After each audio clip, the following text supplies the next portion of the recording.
Hello friends, एकदीप classes में आप सभी का स्वागत है। तो दोस्तों, जैसा आप सभी जानते हो कि हमने एग्रीकल्चर सुपरवाइजर के लिए डेली क्विज के नाम से एक सीरीज चला रखी है, जिसमें हम 11th-12th क्लास के बुक में जितने भी चैप्टर दिए हुए हैं तथा उन चैप्टर से संबंधित जितने भी इंपॉर्टेंट क्वेश्चन बनते हैं उन सभी क्वेश्चनों को देख रहे हैं। जिससे क्या, अगर वहाँ से कोई भी क्वेश्चन आता है तो वो आपका गलत नहीं होगा। तो इसी के क्रम में आज हम लेके आए डेली क्विज का पार्ट नंबर 14।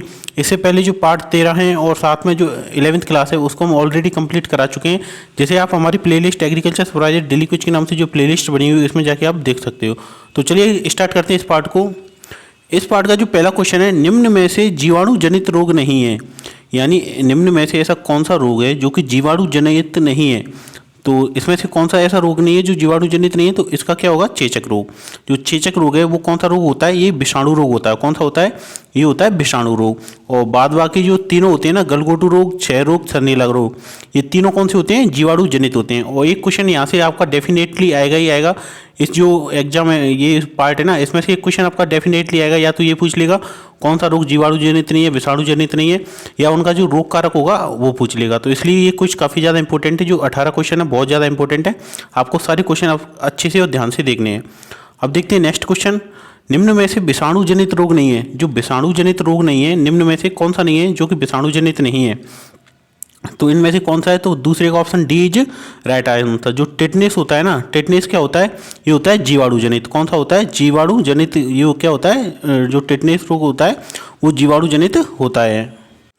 और खुरपका की बात करें, खुरपका, मुहपका, 2.5 दिन का बुखार और पागलपन, ये तीनों कौन से रोग होते हैं, ये होते हैं विषाणु जनित। कौन से होते हैं, जो वायरस से फैलने वाले ये रोग होते हैं। तो खुरपका, मुहपका, 2.5 दिन का बुखार और पागलपन, ये तीनों क्या होते हैं, वायरस से होने वाले। और टेटनेस क्या होता है, जो बैक्टीरिया होता है उससे होता है। अब देखते हैं नेक्स्ट क्वेश्चन।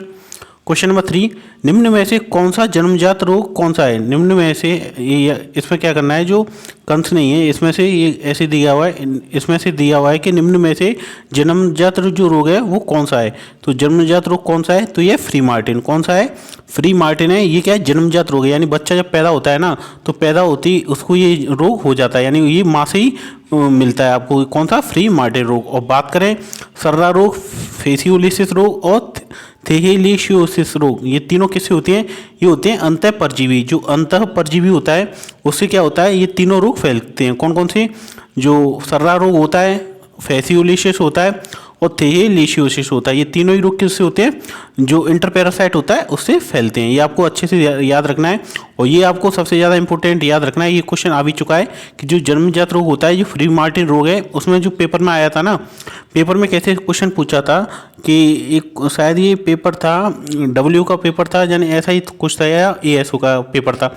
उसमें आया था कि जो फ्री मार्टिन रोग है निम्न में से किस प्रकार का रोग है।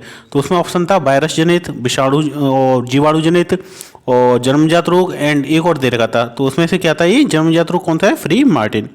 अब देखते हैं नेक्स्ट क्वेश्चन। क्वेश्चन नंबर 4, पशु प्लेग रोग है। जो पशु प्लेग रोग है निम्न में से कौन से प्रकार का है। तो जो रिंटरपेस्ट होता है ना, जो कि पशुओं की सबसे घातक बीमारी होती है, एक तो होती है, आप जानते हो कि पशु प्लेग, एक होती है एंथ्रेक्स। ये क्या होती है, क्या पशुओं की सबसे भयंकर बीमारी होती है। कौन सी बीमारी होती है, तो ये होती है वायरस जनित। कौन सी होती है, जो विषाणु जनित होती है, वायरस से बीमारी फैलती है। अब देखते हैं नेक्स्ट क्वेश्चन। क्वेश्चन नंबर 5, पशु प्लेग रोग में शरीर का कौन सा अंग सबसे ज़्यादा प्रभावित होता है। जो रिंडरपेस्ट होता है उसमें शरीर का कौन सा अंग सबसे ज़्यादा प्रभावित होता है। ये क्वेश्चन ये मान के चलना काफ़ी ज़्यादा इंपॉर्टेंट है। 99% चांस इस बार है कि ये क्वेश्चन आपका इस बार आ जाए कि जो पशु प्लेग रोग में शरीर का कौन सा अंग सबसे ज़्यादा प्रभावित होता है, तो ये होता है आहार नाल। क्या होता है, आहार नाल। और ये प्रभावित कैसे होता है, एक बार इसकी थोड़ी सी आपको डिटेल बता देता हूँ जिससे आपको याद रहे। जी, पशु प्लेग होता है तो ये सबसे पहले देखते हैं कि फैलता कैसे है। ऐसे पशु ने कोई चारा खाया, तो चारा में क्या हुआ, इसके जो वायरस होते हैं वो इसमें हुए, तो वायरस उसमें लग जाएंगे पशु के अंदर। तो पशु के अंदर लग जाएंगे तो वो आके आंत होती है ना, जो आंतें होती हैं, और आहारनाल आमाशय होता है, उसमें जाके ये धीरे धीरे बढ़ते रहते हैं। तो ये क्या होता है, धीरे धीरे बढ़ते रहेंगे। जो आमाशय होता है ना, और जो उसकी आहार नाल होती है, उसमें क्या होगा, धीरे धीरे उसकी परत पर छाले पड़ जाएंगे। और छाले पड़ने के बाद में क्या होगा, छाले बढ़ते जाते हैं, बढ़ते जाते हैं, और उन छालों में क्या होता है, जलन होने लग जाती है। और साथ साथ वहाँ पे जो वायरस होते हैं वो इम्प्रूव होने लग जाते हैं।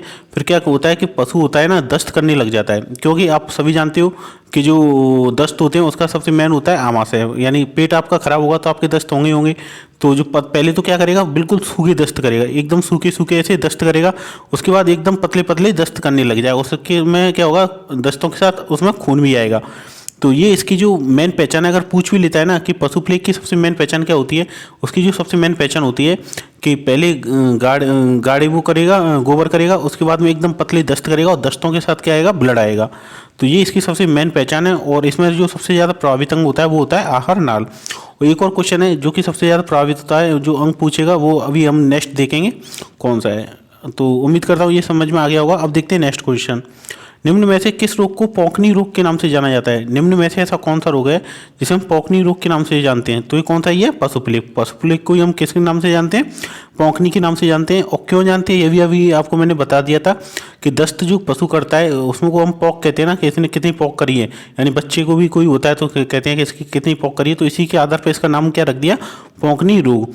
तो आपको ये याद रखना है कि किस रोग को जानते हैं? पशु प्लेग को नाम से। और उम्मीद करता हूँ इसको तो आप कभी भूलोगे नहीं कि पशु प्लेग क्या होता है, कैसे होता है और ये किससे फैलता है। तो इसको आप अच्छे से याद रख लेना। एक और आएगा एंथ्रेक्स रोग, उसके बारे में आपको अच्छे से याद रखना है, वो हम आगे देखेंगे। अब देखते हैं नेक्स्ट क्वेश्चन। क्वेश्चन नंबर 7, खुरपका मुंहपका रोग वायरस की कितनी प्रजातियों के द्वारा फैलता है?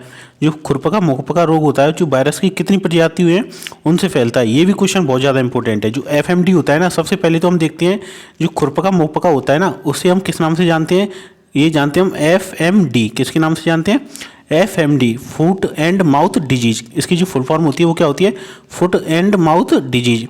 तो ये तो हो गया खुरपका मुंहपका रोग, इसका इंग्लिश नेम। और देखते हैं हम कि ये कितनी प्रजातियों के द्वारा फैलता है। तो इसकी कितनी प्रजातियों के द्वारा फैलता है? ये फैलता है 7 प्रजातियों के द्वारा। ये आपको अच्छे से याद रखना है। अगर प्रजाति के बारे में पूछ भी ले, हालांकि इतनी डेप्थ में आपके एग्रीकल्चर सुपरवाइजर में आएगा नहीं, क्योंकि ये क्या है, जो वैसे बड़े लेवल के पेपर होते हैं ना, फर्स्ट ग्रेड वगैरह के, उसमें ये क्वेश्चन पूछे जाते हैं इतनी प्रजाति का। अगर तब भी आप देख लो, अगर पूछ लेता है तो इसकी जो प्रजाति होती है ना वो कौन कौन सी होती है, शॉर्ट में आपको बता देता हूँ। ए, ओ, सी, सेट, फर्स्ट, सेकंड और थर्ड। ये तो हो गई 6। एक और होती है इसकी एशिया सेट। कौन सी होती है? जो Asia set first, Asia set first के नाम से। यहाँ पे आपको थोड़ी सी राइटिंग समझ नहीं आ रही होगी, लेकिन मैं जो बोल रहा हूँ वो आप समझ रहे होंगे, क्योंकि अभी क्या मेरे पास जो पैड होता है वो नहीं है, जिससे क्या है मैं हाथ से उंगली से ही लिखता हूँ स्क्रीन पे, तो इतनी क्या है अच्छे से राइटिंग आ नहीं पाती है। तो आप उम्मीद करता हूँ ऐसे ही समझ लिया करो। और ऐसे मैं साफ बोल ही देता हूँ। और एक बार को आपको बता देता हूँ कि ए, ओ, सी, एक तो हो गई ये, 1 2 3, 3 तो ये हो गई, और एक हो गई सेट, फर्स्ट, सेकंड और ये थर्ड। ये 3 ये हो गई 6। एक होती है एशिया सेट फर्स्ट। ये क्या होते हैं? 7 होते हैं ऐसे करके, 3 ये, 3 ये, एक ये, 7 प्रकार की जाति होती है। ये आपको अच्छे से याद रख लेना है। ये भी अगर याद नहीं रखे तो ये तो याद रखना है कि कितनी प्रजातियों से फैलता है? 7 प्रजातियों से। अब देखते हैं नेक्स्ट क्वेश्चन। क्वेश्चन नंबर 8, निम्न में से किस रोग को लंगड़ा बुखार, फड़ सूजन, चुरचुरिया के नाम से जाना जाता है? निम्न में से ऐसा कौन सा रोग है जिसको हम लंगड़ा बुखार, फड़ सूजन और चुरचुरिया के नाम से जानते हैं? तो कौन से नाम किससे जानते हैं हम? ये जानते हैं जहरवात को। किसको? जहरवात को। तो 8 का बी ऑप्शन इज राइट। और जहरवात को इंग्लिश में जरूर याद कर लेना, क्योंकि इसमें क्या होगा, आपके अगर पेपर में आता है ना तो क्या करेगा, वो ऐसे लिख के दे देगा हिंदी में, यानी जो हिंदी के आंसर होते हैं ना उसमें दे देगा ब्लैक क्वार्टर। तो आप कहोगे ये कौन सा रोग आ गया? तो आपको इसकी इंग्लिश टर्म भी आपको याद रखनी है कि इसको किस नाम से जानते हैं? ब्लैक क्वार्टर के नाम से या जहरवात के नाम से। और फ्रेंड्स, जो भी ये जितने भी रोग है ना, इनकी जो वीडियो अभी बनाई है मैंने, ये तो क्या है आपकी शॉर्ट वीडियो है। हम क्या करेंगे, अभी कल आपकी ये क्विज खत्म हो जाएगी, यानी 11 12 की जो क्विज है ना वो कल हम बिल्कुल कंप्लीट कर लेंगे। इसके बाद हम टॉपिक वाइज स्टार्ट करेंगे। वो उसमें क्या करेंगे, हम क्विज नहीं करेंगे, उसमें जितने भी इंपॉर्टेंट फैक्ट होते हैं ना, सारे फैक्टों को लेकर, ऐसे आपके ये रोग का ही हो गया तो रोग की एक वीडियो बनाऊंगा, उसमें जितने भी फैक्ट होते हैं ना टोटली फैक्ट उसी वीडियो में बता दूंगा। तो उससे क्या होगा, एक भी क्वेश्चन आपका बाहर वहाँ से जाने की कोई पॉसिबिलिटी नहीं है। तो इसी प्रकार हम जितने भी चैप्टर हैं उनको, सॉरी चैप्टर नहीं, जितने भी आपके जो सिलेबस में दिए हुए हैं उन सभी टॉपिकों को हम अच्छे से शॉर्ट नोट्स के हिसाब से कवर करें, जिससे कोई भी क्वेश्चन वहाँ का बाहर नहीं जाए। और आपको ये 11th और 12th, अगर आप यहाँ पे नए हो, अगर आपने 11th और 12th की जो क्विज है ये तो आपको पूरी देखनी है, क्योंकि इससे क्या होगा, आपको किताब पढ़ने की ज़रूरत नहीं पड़ेगी। आपको जितने भी इंपॉर्टेंट फैक्ट है ना वो सभी इन दोनों क्विजों से मिल जाएंगे। करीब इसकी 40 के समथिंग वीडियो बनेंगे, 40 वीडियो आपको जरूर देखनी है। अब देखते हैं नेक्स्ट क्वेश्चन। क्वेश्चन नंबर 9, जहरवाद रोग का रोग कारक है, जो जहरवाद रोग होता है ना, जो ब्लैक क्वार्टर, इसका जो रोग कारक है वो क्या है?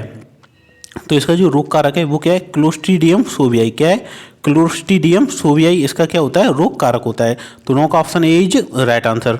और बात करें ये फैलता कैसे है, ये फैलता है एक तो चारे के माध्यम से, यानी जो पशु कुछ भी खाएगा ना तो उसमें जो रोग कारक होता है ये सोवियाई, वो उसके द्वारा चारे के द्वारा पहुंच जाता है उसके पशु के शरीर में, या फिर इसकी जो सबसे मेन वजह होती है वो होती है घावों के माध्यम से। ऐसे पशु को कोई भी चोट लग गई तो चोट लगने के बाद वहाँ घाव हो जाते हैं, तो उसके माध्यम से क्या होता है, जो बैक्टीरिया होते हैं ना इसके, जो क्लोस्ट्रीडियम सोवियाई का जो बैक्टीरिया होता है उन घावों में धीरे धीरे पनपने लगता है, और ये क्या फिर धीरे धीरे शरीर में अंदर चला जाता है, और ये इसको क्या हो जाता है, फिर ब्लैक वाटर रोग हो जाता है। और सबसे ज़्यादा अगर पूछ लेता है, और इसमें भी पूछ ले कि जो ब्लैक वाटर रोग होता है ना, तो ब्लैक वाटर रोग वो कौन से भाग में होता है, तो ब्लैक वाटर जो रोग होता है वो होता है जो पशु के मांसल भाग होते हैं। मांसल भाग कौन से होते हैं, यानी जहाँ पर सर्वाधिक मांस पाया जाता है, ऐसे गर्दन हो गई और आपके समझिए पुट्ठे हो गए, तो यहाँ पे क्या होता है, ये रोग फैलता है। आपने देखा होगा अगर जो रोग फैलने के बाद में एक तो त्वचा काली पड़ जाएगी वहाँ से, और जैसे आप उसको दबाओगे ना तो क्या होगा, उस चुरचुर वगैरह की उसकी आवाज़ आएगी। जैसे इसमें हमने बताया था ना, जो इसमें जो नाम दिया है चुरचुरिया, तो चुरचुरिया इसी के चक्कर में दिया है कि हम जैसे उस स्थान को दबाते हैं ना जहाँ पे ये रोग हो जाता है, तो वहाँ से चुरचुरिया यानी चुरचुर की आवाज़ आएगी। अब देखते हैं नेक्स्ट क्वेश्चन। नेक्स्ट क्वेश्चन है क्वेश्चन नंबर 10। क्वेश्चन नंबर 10 है, निम्न में से किस रोग को जहरी बुखार तिल्ली रोग के नाम से भी जाना जाता है। निम्न में से ऐसा कौन सा रोग है जिसे हम जहरी बुखार या तिल्ली रोग के नाम से जानते हैं। तो जहरी बुखार और तिल्ली रोग के नाम से हम किसे जानते हैं, ये जानते हैं एंथ्रेक्स को। किसको जानते हैं, एंथ्रेक्स को, जो कि मैंने अभी बताया था ना आपको कि पशुओं के दो सबसे मेन रोग होते हैं, एक तो होता है आपका पशु प्लेग, एक होता है एंथ्रेक्स। ये सबसे ज़्यादा मेन रोग होते हैं। जो एंथ्रेक्स होता है वो किससे होता है, जीवाणु जनित होता है। ये आपको सबसे पहले तो याद रखना है कि जो एंथ्रेक्स रोग होता है वो कौन सा होता है, जीवाणु जनित होता है।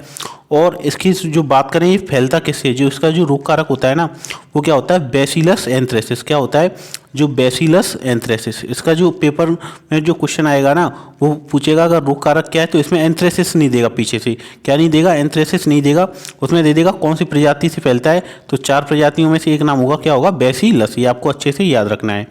अब देखते हैं next question, question number 11। Anthrax रोग में शरीर का कौन सा अंग सबसे ज़्यादा प्रभावित होता है। ये आपको मैंने बताया था ना, जो पहले क्वेश्चन जो बताया था कि कौन सा अंग प्रभावित होता है, पहले वाला क्वेश्चन और एक ये वाला क्वेश्चन एंथ्रेक्स रोग वाला, ये दोनों सबसे ज़्यादा इम्पोर्टेंट क्वेश्चन है। तो एंथ्रेक्स रोग में सबसे ज़्यादा जो प्रभावित अंग होता है वो कौन सा होता है, ये होता है रक्त प्लिया। क्या होता है, रक्त प्लिया। ये आपको 101% याद रखना है। इनमें से या तो वो वाला क्वेश्चन आ जाएगा पशु प्लेग वाला, या इसमें से आ जाएगा एंथ्रेक्स में से कि कौन सा अंग प्रभावित होता है, तो आपको याद रखना है। और रक्त प्लिया को हम अगर इंग्लिश टर्म की बात करें तो इसको इंग्लिश टर्म कहते हैं स्प्लीन। क्या कहते हैं, स्प्लीन के नाम से इसे हम जानते हैं। और ये ऐसे हिंदी में क्या लिखते हैं इसको, स्प्लीन, ऐसे आपको लिख के आ जाएगा। तो आपको ये भी कंफ्यूज नहीं होना है, क्योंकि कई बार इसकी क्या इंग्लिश टर्म ही आती है, रक्त प्लिया तो बहुत ही कम आता है, इसको मोस्टली आता है स्प्लीन के नाम से आता है। अब देखते हैं नेक्स्ट क्वेश्चन, क्वेश्चन नंबर 12। गलघोटू रोग को फैलाने के लिए कौन सा रोग कारक जिम्मेदार होता है। जो गलघोटू रोग को फैलता है उसके लिए कौन सा रोग कारक है जो कि जिम्मेदार होता है, तो कौन सा होता है, ये होता है पास्चुरेला बोविसेप्टिका, पास्चुरेला बोवेलिसेप्टिका, पास्चुरेला ओविस। और ये क्या है, ये तीनों ही रोग कारक हैं जो गलघोटू रोग को फैलाते हैं। तो इसका जो राइट आंसर हो जाएगा वो हो जाएगा उपयुक्त सभी। इसकी अब डिटेल देखेंगे, क्योंकि इसकी जो डिटेल है वो सबसे ज़्यादा इंपॉर्टेंट है। और ये क्वेश्चन आपका बार बार एग्जाम में आता है कि जो इसमें क्या पूछेगा, जो पास्चुरेला बोविसेप्टिका है ना, बोविसेप्टिका, ये याद रखना है आपको गायों में। कैसे पूछेगा, गायों में गलघोटू रोग फैलाने के लिए कौन सा रोग कारक जिम्मेदार है, तो तीनों ऑप्शन होंगे। तो आपको क्या याद रखना है, बोविसेप्टिका। क्या याद रखना है, बोविसेप्टिका फैलेगा गायों में। और बोवेलिसेप्टिका की बात करें, जो बोविसेप्टिका तो गया गाय में, और अगर बोवेलिसेप्टिका की बात करें तो बोवेलिसेप्टिका किस में हो जाएगा, भैंस में। किस में हो जाएगा, भैंस में। और ओविस की बात करें, ओविस किस में हो जाएगा, भेड़ में। किस में हो जाएगा, भेड़ में। जो भेड़ में क्या हो जाएगा, ओविस।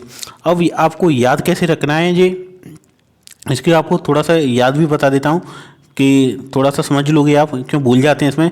जो बोविसेप्टिका, इसमें आपको याद रखना है कि इसमें कितनी है, दो शब्द, जो अक्षर कितने हैं, 2। बोवेली में कितनी है, 3। तो इसमें ज़्यादा है, इसमें कम है। अब देखो काऊ में कितने हैं, 3। भैंस में कितनी है, बोफेलो में BUFFALO, इसमें क्या है, ज़्यादा शब्द हैं। तो आपको क्या करना है, ज़्यादा के साथ ज़्यादा मिला देना है, बोवेली के साथ ये आ जाएगा, और बॉबी के साथ क्या आ जाएगा, छोटा वाला। यानी दो शब्द हैं तो कम शब्द, बोवेली है तो इसमें ज़्यादा शब्द, ये आपको याद रखना है।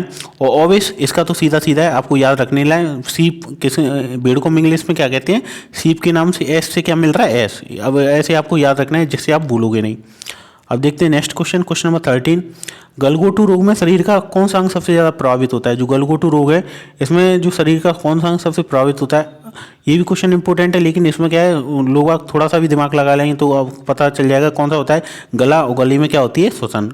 जो श्वसन नाल होती है वो सबसे ज़्यादा प्रभावित होती है। बिल्कुल सिंपल सा क्वेश्चन है। और इसमें अगर पूछ ले, हाँ एक क्वेश्चन जरूर बनता है इसका कि ऐसा और निम्न में से ऐसा कौन सा रोग है जिसमें पशु के मुंह से घर घर की आवाज़ आती है, यानी जो घर घर इसकी आवाज़ आती है, तो ये जरूर पूछ लेता है। तो इसमें क्या करना है, आपको गलघोटू रोग कर देना है कि गलघोटू रोग से क्या आता है, घर घर की आवाज़ आती है। अब देखते हैं नेक्स्ट क्वेश्चन, क्वेश्चन नंबर 14। और फ्रेंड्स आपको ये मैं जो मैटर देता हूँ अपनी तरफ से पूरी कोशिश करता हूँ कि आपके लिए अच्छे से अच्छा मैटर दे सकूँ। तो आप भी क्या करिएगा करो, मैं आपको पता है कि ज़्यादा बोलता नहीं हूँ वीडियो में कि आपको लाइक करो, सब्सक्राइब करो, फालतू में टाइम जाता है। लेकिन आपको अगर अच्छी लगा करे तो आप लाइक कर दिया करो, और साथ ही साथ अपने फ्रेंड्स को जरूर शेयर किया करो, जिससे कि हमें भी थोड़ा सा मोटिवेशन मिलता है। आप शेयर वगैरह करते हो कि हाँ आपके लिए अच्छे से अच्छा मैटर हम ला सकें।